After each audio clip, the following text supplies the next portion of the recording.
ପାଇଲେନି ସେଇ 2 ଆଜ୍ଞା 100 ଟଙ୍କା ପ୍ରଦାନ କରିଛନ୍ତି ସେ 100 ଟଙ୍କା ନିମିତ୍ତ ତାଙ୍କର ଗ୍ରହରେ 1 ଟଙ୍କା ମାତା ମହାଲକ୍ଷ୍ମୀ ପରିପୂର୍ଣ୍ଣ କରନ୍ତୁ ବୋଲନ୍ ଦେଖବା হরি বল সখা হেলে পেন্টিং সালে 100 টাকা দেখে কা বলি করে প্রশ্ন করিছ কা বললে আজ্ঞা রামচন্দ্র যেতবেলে রাবণকে মারি করে অযোধ্যাকে আসলে তাকর গুড় কে ধুইছিলা সখা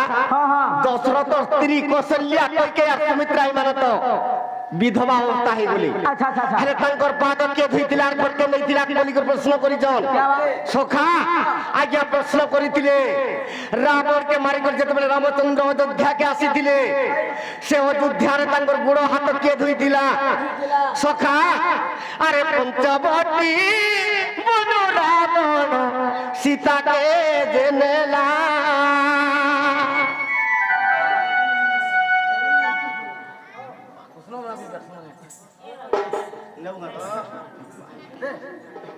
সখা আরে পঞ্চবটী বনু রাবণ আর সীতাকে জেনেলা আরে রাবণকে মারি দেলে প্রভু কাডোলা আর রাবণকে বিনাশিলে প্রভু রাম ভোলা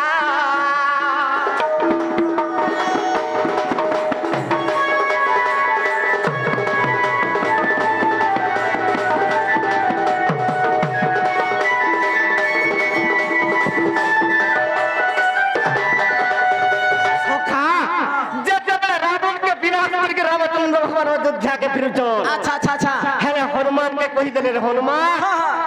14 বছর যদি দিনে বিতি যাবা ভরত অনল জালি করি ঝাঁস দেই দেবা ই কথা ভরতকে যা কহি দেবু বলি সখা ভরতর নন্দীগ্রাম রাজ্যর আছে হেলে রামচন্দ্রঙ্কর পাদকে পূজা করছে আর সে রাজ্য চলুছি যেতেবেলে 14 বর্ষ যেন দিনে বিতি গলা সে ভরত কাঠ জোগাড় করছে আজি ঝাঁস দেমি আজি রামচন্দ্রঙ্কর খবর নেই পাইলে বলে সখা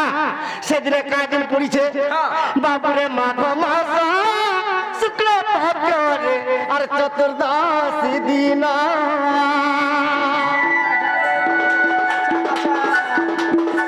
আর অযোধ্যারে প্রবেশিলা বীর হনুমান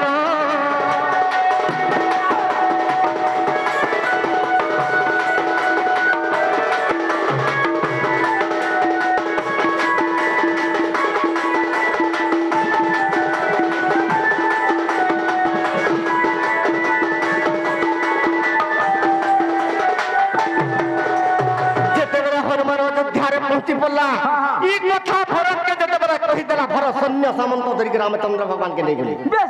যেতবেলে অযোধ্যাকে পৌঁছি পড়িছ তাঙ্কর গোড়কে ধরিছিলা সখা বাবুরে বশিষ্ঠ হস্তি পুনি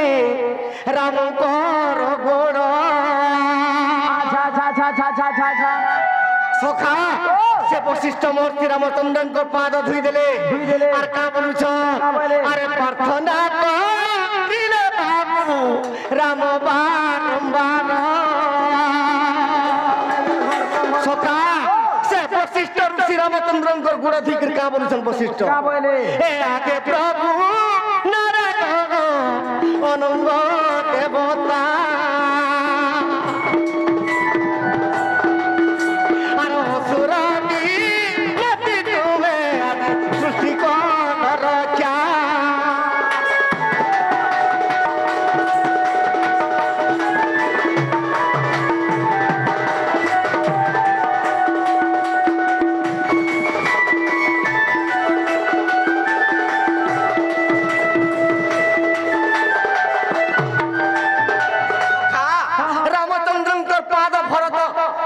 বশিষ্ঠ মহর্ষি ধুইতিলি এটা কেন বহিরে পাইবু রামায়ণ বাল্মীকি রামায়ণ 14 খণ্ড আছে সখা বাল্মীকি রামায়ণ ক্ষেত্রমোহন 7 খণ্ড লিখিত আর গর্গবট 7 খণ্ড লিখিত হেলে কেন বহিরে পাইবু বাবুরে গর্গবটুর লেখা আজ্ঞা বাল্মীকি রামায়ণ আর লঙ্কা কাণ্ড ইচান